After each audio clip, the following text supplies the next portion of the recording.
Stephen Roberts, ABC News political analyst, joining us from Washington, D.C. Stephen Roberts, you've been around a long time. That I'm not calling you old, I'm calling you experienced. You ever seen a week like last week? Well, no, in a word. And, you know, the clip you just played, McGraw, is very emblematic of what Trump is trying to accomplish on this trip. As you point out, his first months in office have been marked by impulsiveness, recklessness, the endless tweets, interviews where he contradicts the explanations his own people have given out for incendiary issues. So far, in a couple of days, what you've seen is a much more subdued, you could hear it in his voice there in that clip you played, much more disciplined, much more careful. He's staying to the script, no tweets, no reckless comments about intelligence with Russians in the Oval Office. And one of the questions is, does he keep this up? Is he capable of keeping this up, not just on this foreign trip, but when he comes back home?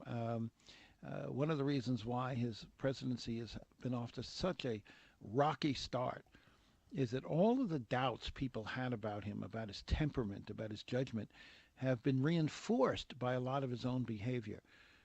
So the question is the Trump we heard in that clip that we're seeing in the foreign trip, is that just a passing phase, or is that a reflection of his ability to learn and grow in the job? We don't know that yet.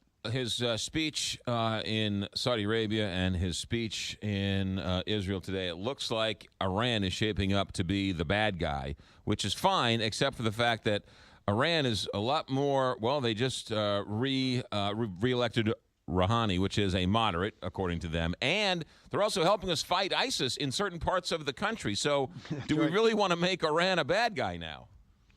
Well, it's even more complicated than that, because Trump has talked very openly about his desire to enlist Russian help in fighting ISIS, and Russia is a very close ally of Iran. And there you are in Saudi Arabia, aligning yourself with the Sunni Muslim world against Shiite Iran. So the patchwork in the Middle East is so complicated, and there are so many alliances and so many rivalries, that if you align yourself with one faction, you're always going to anger somebody else, actually several other people.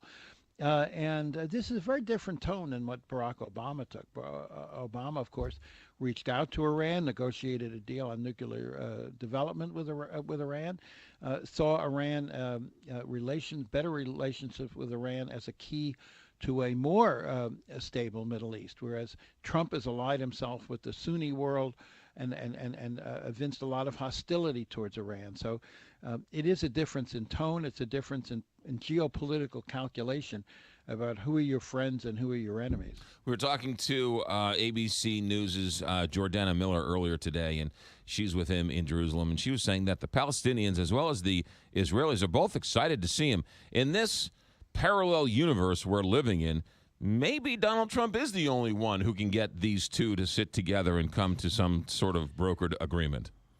Well, certainly Donald Trump believes that. I mean, he has talked many times about how this would be the ultimate deal, and he is the world's greatest deal maker.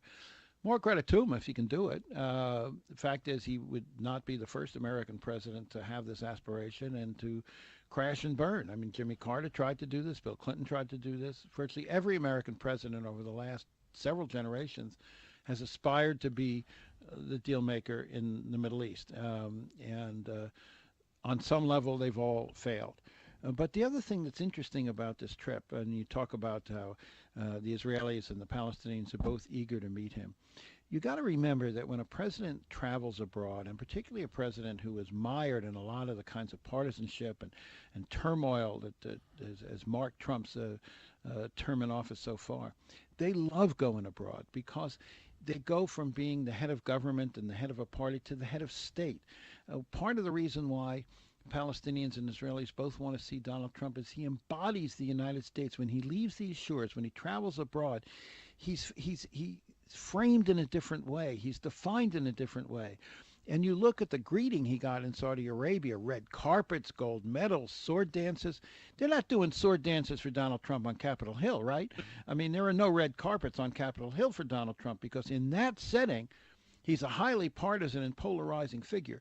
But when he leaves, when he represents the whole country, he is defined in a different way. He's greeted in a different way. And every president of any party loves that kind of attention and adulation.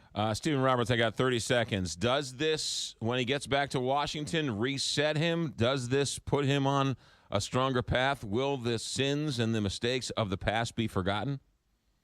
They won't be forgotten. But the real question was voiced by Rex Tillerson, Secretary of State. He said, what you're seeing with Donald Trump is the ability to learn.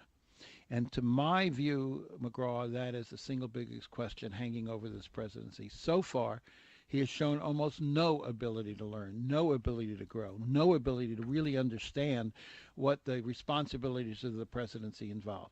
If this trip is a marker, if it is a point at which he comes to understand the larger responsibilities and behaviors that a president is expected to follow, then that could be a positive. We don't know whether it will carry over or not, but it's the single biggest question.